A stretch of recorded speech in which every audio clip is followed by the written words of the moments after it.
incrível imaginar que Jesus está ensinando o tempo todo a gente a ser humano de verdade nos evangelhos, e a gente está passando ao largo dos ensinamentos e do desejo dele e dizendo sobre santidade como se fosse um efeito extremamente plástico, configurado para a gente como uma maquiagem. Tem gente que declara paz do Senhor e às vezes isso não é problema, mas às vezes você não vê paz, não vê Senhor, e você começa a perceber que um belo de um bom dia dado pode mudar muito mais caminhos do que uma paz referida como um mero circuito de um evangeliquez, de um cumprimento gospel. Jesus, ele veio para ser mediador entre Deus e os homens, mas também veio para ser mediador entre o humano e o outro humano, entre pessoas que não mais se encontram. Que a cruz seja a ponte de encontros na nossa vida e no nosso cotidiano.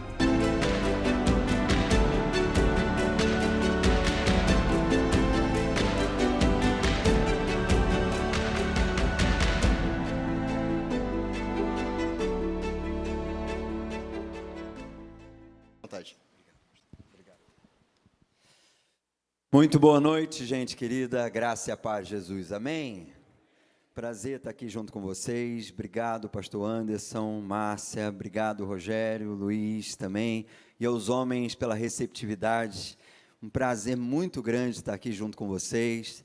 Trago um abraço acolhedor, carinhoso da nossa igreja lá de Teresópolis, que o Senhor continue abençoando e que tenhamos o privilégio da sua presença, a presença da sua família, de vocês lá junto com a gente.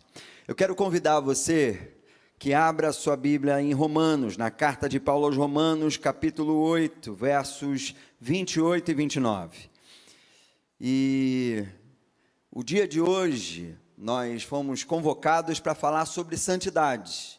E talvez alguma coisa nesse texto não soe tão parecido com isso, mas eu quero convidar você a pensar junto comigo a partir desse texto e a gente conversar sobre santidade.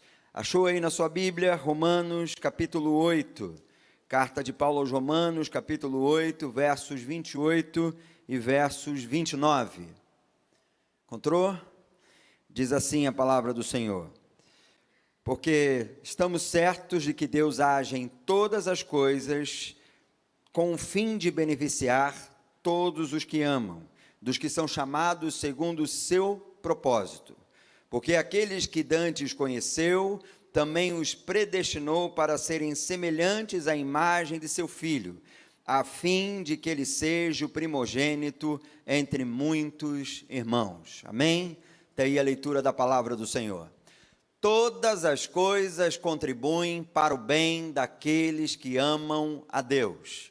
Se tem um dos textos que é muito utilizado dentro do nosso dia a dia, no cotidiano, quando problemas acontecem, é esse texto.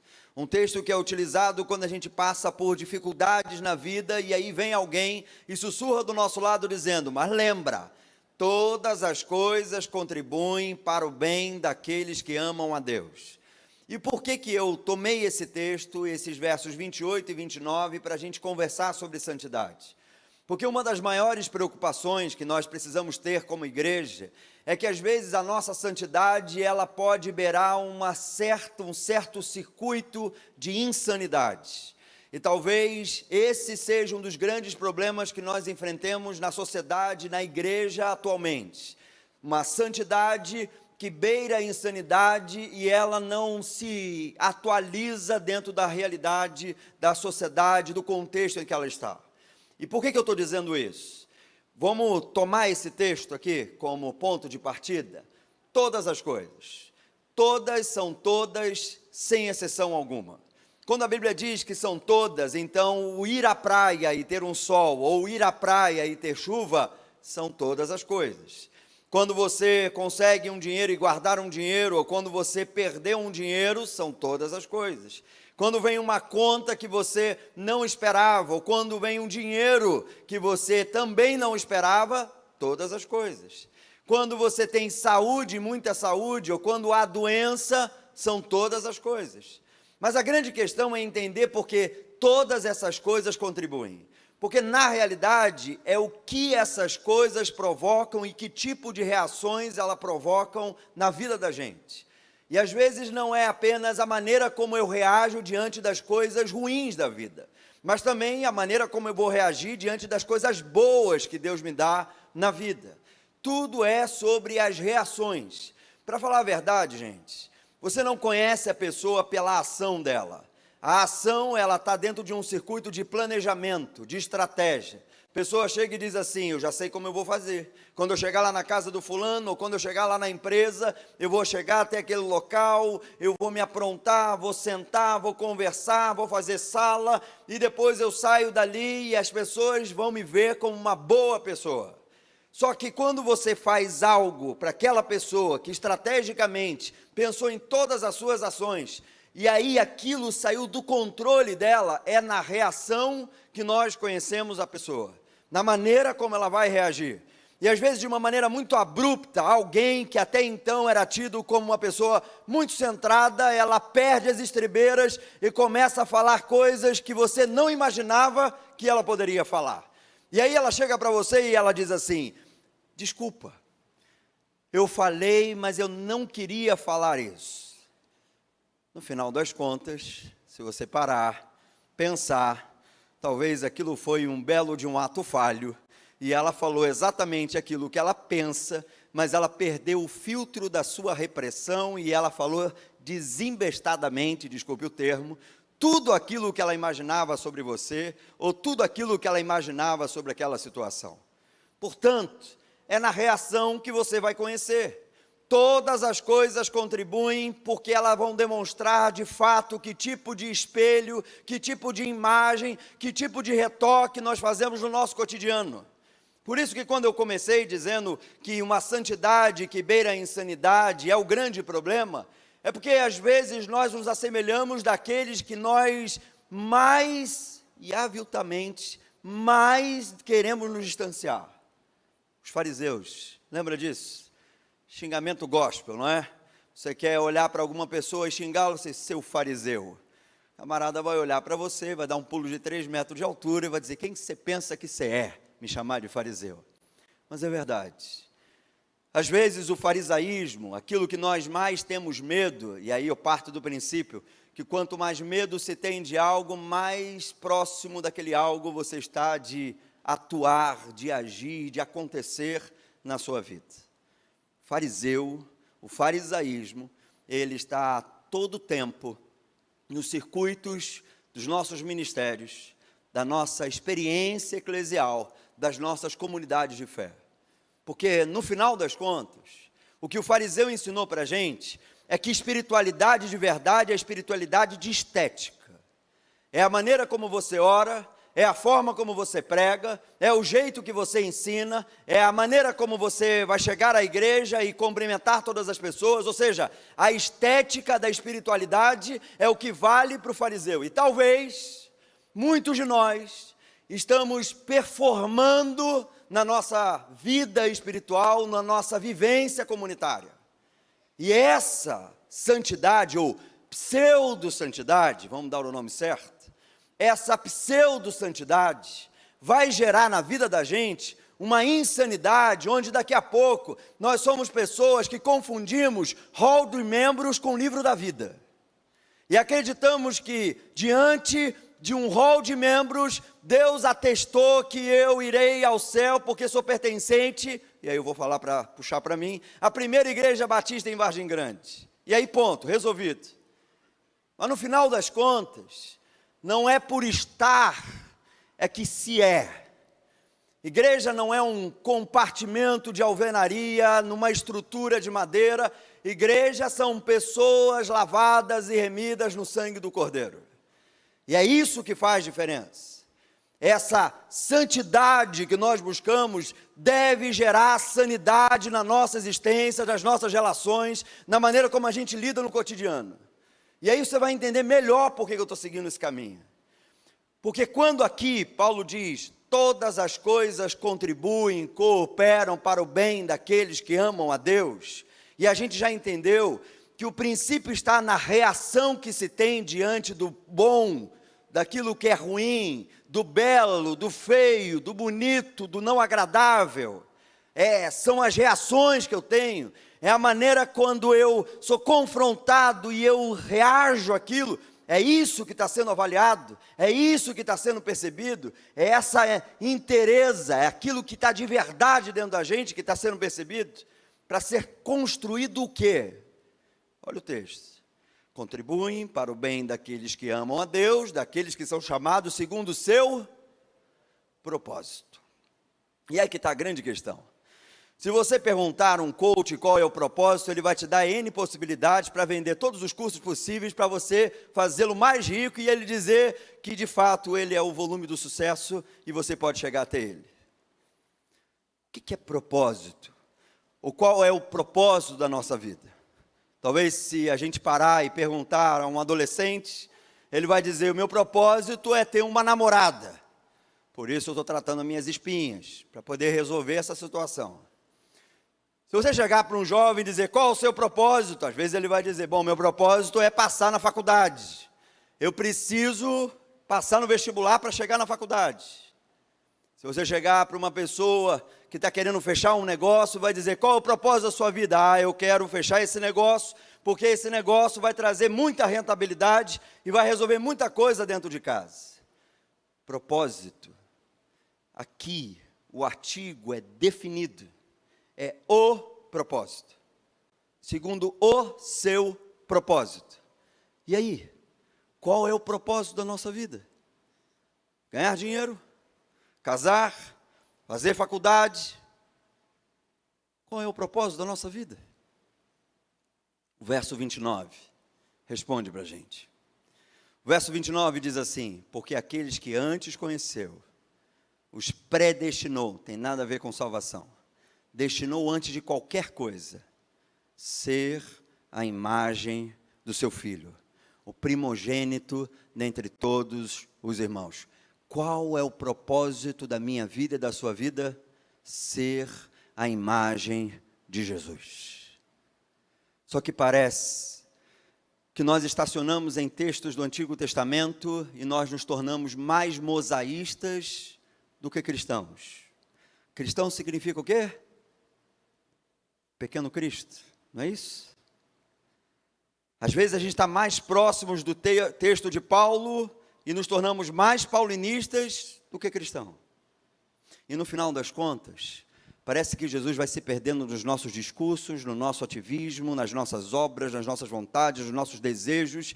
E se tem algo que o ser humano é um animal desejante, de desejos insaciáveis, de propósitos inumeráveis, de uma vida multifacetada, esquecendo da face da imagem primordial, ser como Jesus.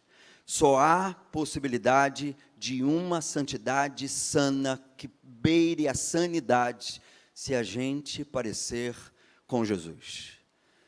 Mas parece que isso se tornou tão distante, tão discursivo, tão cheio de narrativa, que não é incomum a gente ouvir por aí: mas Jesus é Jesus, né? Eu não vou fazer isso. Comigo é diferente. Se for o que fizeram com Jesus, eu ia lá e ia acabar com aquele cara. Eu ia xingar, eu ia bater. Tu tem o sangue de barata. Sou crente, mas não tenho sangue de barata. A grande questão é que na modelagem dessa experiência, na construção, no esculpir dessa imagem, nós fazemos constantes reclamações e fazemos e pedimos constantes concessões a respeito de Deus, dizendo: não mexe aqui, não faz nada nesse perímetro. Uma vez perguntaram a Michelangelo como é que ele fazia imagens, aquelas esculturas, melhor dizendo, da maneira como ele fazia, como o Davi de Michelangelo. Ele dizia que ele ia até o mármore de Carrara, aquele que até então a gente olhava para o outro e dizia: o fulano é cuspido e escarrado. Não, é cuspido e escarrado, não era? Não, é esculpido em mármore de Carrara. Ou seja, ele pegava o mármore de Carrara e ele esculpia a imagem como a imagem do Davi. Perguntaram para ele: como é que você fazia isso? E ele dizia: eu só liberto aquilo que já está dentro do potencial daquele mármore. A grande questão é que o menino, o garoto, o indivíduo chamado Adão, é comparável ao Pinóquio, que o bonequinho de madeira queria ser um menino de verdade. Lembra do Pinóquio? Quem aqui lembra do Sítio do Pica-Pau Amarelo? Lembra da Emília? Qual era o maior desejo da Emília? Qual era? Ser uma menina de verdade. A grande questão é que o Pinóquio e a Emília tinham algo em comum. Eles queriam ser um ser humano de verdade. E nessa carta que nós estamos lendo, a carta aos Romanos, que poderia ser chamado de evangelho também, aos Romanos, que é incrível o que Paulo faz aqui. No capítulo 5, Paulo vai chegar e vai dizer: vou mostrar para você a Emília, o Pinóquio, e vou mostrar para você o ser humano de verdade. E aí ele começa a deslindar sobre Adão, e a falar a transgressão de Adão, falar o que Adão fez. Pelo pecado de um homem, ou pela ação de um homem, entrou o pecado no mundo. E aí do outro lado, ele está tomando para a gente a realidade do ser humano de verdade, Jesus. E aí que está a grande questão. Jesus não veio ensinar a gente a ser divino. Jesus veio ensinar a gente a ser humano de verdade. Porque quando ele conta uma parábola, e vamos lembrar o que é uma parábola, são histórias a respeito do reino de Deus, de uma maneira a facilitar uma verdade grandiosa que o reino de Deus expressava. E aí vem a história, a parábola. Belo dia, Jesus conta uma parábola que é muito conhecida, que é a parábola do bom samaritano. Lembra dela? Belo dia diz que um homem sai de Jerusalém a Jericó e ele vai descendo e ele é assaltado no meio do percurso. E naquele percurso em que ele é assaltado, ele fica lá, jogado ao chão, até que um homem, um sacerdote, veio do culto. E o que a gente faz quando vem do culto? Eu estou cheio da presença de Deus, não é assim? Eu ouvi uma mensagem, ou eu preguei uma mensagem poderosa, grandiosa.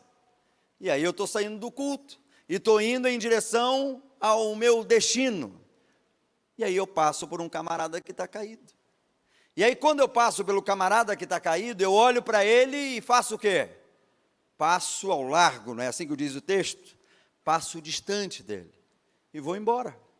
Porque na realidade eu já fiz e cumpri o papel que eu deveria cumprir. Eu já cultuei ao Senhor e ponto. Aí passa um levita, que muito mais do que cantar, fazia muitas coisas dentro do templo. Mas todo o ofício dele, todo o trabalho dentro do culto, toda a realização de um levita, ele desce de Jerusalém a Jericó e quando ele está passando, ele olha aquele homem caído. E ao olhar aquele homem caído, ele faz o quê? Ele louva ao Senhor, ele canta um hino, ele diz que a vitória vai ter sabor de mel para ele? Não. Se diz, ele diz de longe e vai embora. E segue o fluxo dele. E aí chega um samaritano, que não tem ofício no culto, mas que pode muito bem participar e conviver e experimentar um culto na sua existência. E aí ele olha para aquele homem. E ele faz algo que, para o judeu, o mestre da lei que tem que responder, porque lá na parábola, Jesus conta essa história para o mestre da lei, que diz que amar a Deus sobre todas as coisas e ao próximo como a si mesmo deve ser o ato primordial dos mandamentos. Esse mestre diz isso. E aí aquele samaritano para e cuida das feridas daquele homem. E sabe o que ele faz naquele momento? Uma oferta chamada, e que pode ser comparado à oferta de libação. Ele derrama sobre as feridas daquele homem o líquido necessário para amenizar as dores e as feridas do processo. Sabe o que acontece? Esse homem decidiu fazer um culto que a maioria de nós, muitas vezes, não fazemos. Um culto nas feridas e no cuidado gerado na vida de alguém. Porque ele entendeu que humano como Cristo só é humano adorando a Deus na vida de alguém que precisa. E é incrível imaginar que Jesus está ensinando o tempo todo a gente a ser humano de verdade nos evangelhos, e a gente está passando ao largo dos ensinamentos e do desejo dele, e dizendo sobre santidade, como se fosse um efeito extremamente plástico, configurado para a gente como uma maquiagem. Gente, você quer ser santo? Então vamos pegar o termo, ser santo. Santo, eu acho que a maioria de nós vai dizer o que é. O que significa a palavra santo? Separado, não é isso? Imagina que, no final das contas, quando eu ouço de Deus, sede santos porque eu sou santo, e eu me lembro que Ele é o noivo, e a igreja, nós somos a noiva, é como se Ele dissesse assim para a gente: separem-se para mim como eu me separei para vocês, como eu me entreguei a vocês, como eu fui até as últimas consequências. O amor é exercício de diferenças e é entrega constante, e parece que a maioria de nós entramos nessa sociedade de descarte, e no final das contas, se não serve, a gente amassa, joga fora e pensa na próxima oportunidade, na próxima pessoa, na próxima ou no próximo da fila. O amor é construção diária, é entrega diária. Ser a imagem de Jesus é se comprometer constantemente com a construção de uma humanidade que nós nos perdemos. Para Jesus, o leproso impuro, aquele que é puro, o Cristo, Jesus, chega perto do impuro, e desculpe o trocadilho, mas ele prova, chegando perto do impuro, rechaçado pela sociedade e pela religiosidade estética e performática dos fariseus, ele pega e chega perto do impuro, provando que o puro, quando chega perto do impuro, é o impuro que se torna puro, e não o puro que se torna impuro, porque o amor chegou e fez presença na vida de alguém. Parece que a maioria, e muitas vezes, nós estamos aqui cantando, declarando louvores, e Deus está dizendo: eu não consigo ouvir o que você está cantando, porque a voz, a discussão, a gritaria, a maneira como você falou com a sua mulher, ou a maneira como você falou com o seu esposo, ainda ecoa nos meus ouvidos. Só existe uma santidade possível, e essa santidade possível está na santidade que reformula a nossa maneira da gente viver as nossas relações, da gente se entregar um para o outro, da gente refazer caminhos, da gente reaver alianças, da gente aprender a olhar olho no olho. E se a gente assim fizer, até as nossas ceias, que na realidade era uma refeição comum para o judeu, quem sabe amanhã de manhã, o seu café da manhã vai ser ceia do Senhor, olhar olho no olho do filho, da filha, do marido, da esposa, reaver a sua aliança, refazer caminhos, e diante de um pão com manteiga e um café com leite, fazer-se a presença do Cordeiro de Deus, que tira o pecado do mundo, alivia as nossas dores e refaz os nossos caminhos de relações, porque Ele é ministro de reconciliação. Imagina que as nossas refeições podem se tornar lugares de encontro. Imagina que esse treco que desconecta a gente, conectando a gente com pessoas do outro mundo e desconectando a gente das pessoas que estão ao lado, que isso pode se tornar algo que a gente deixa de lado, para a gente olhar olho no olho, lembrar que o maior brilho não está numa tela fria, mas o maior brilho a se enxergar está no olhar fixo de alguém que a gente ama. E a gente pode dizer, como louvor e graças ao Senhor, um eu te amo mais agradável possível, mais cheio de intensidade, um bom dia com maior intensidade possível, e fazendo culto e santidade acontecer no cotidiano da gente. Tem gente que declara paz do Senhor, e às vezes isso não é problema, mas às vezes você não vê paz, não vê Senhor, e você começa a perceber que um belo de um bom dia dado pode mudar muito mais caminhos do que uma paz referida como um mero circuito de um evangeliquez, de um cumprimento gospel. Que você tenha mais bons dias, que você consiga declarar mais olhares e mais eu te amo, obrigado, por favor.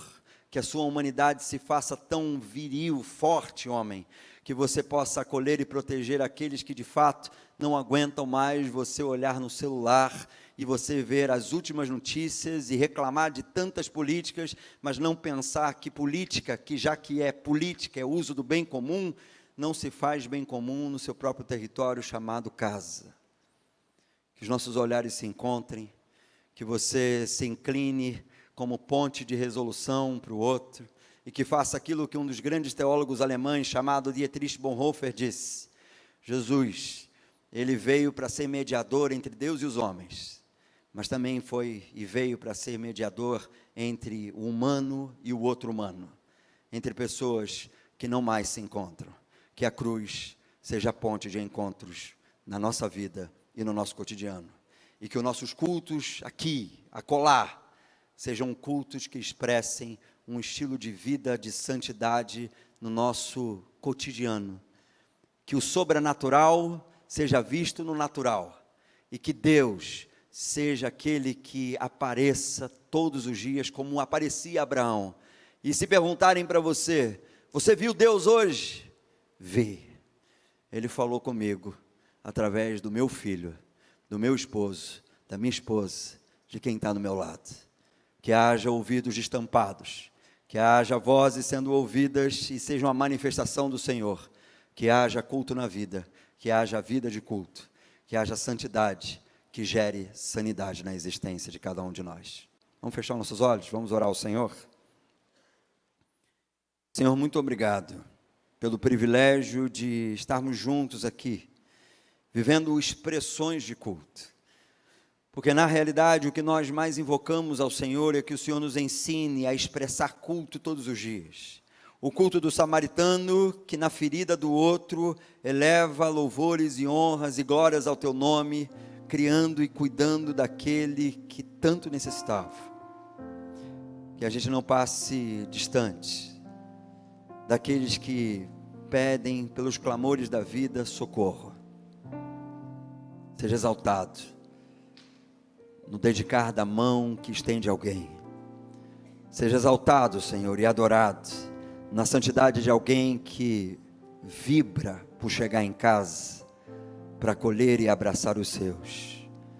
Seja exaltado e adorado na santidade de alguém que chega no trabalho e consegue manifestar paz.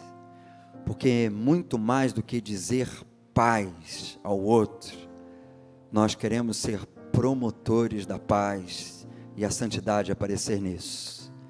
Seja exaltado pela santidade de quem amanhã, na refeição, vai deixar a tela fria e o brilho frio do celular para olhar no fundo dos olhos de quem está do seu lado e partilhar do momento que a vida lhe promove.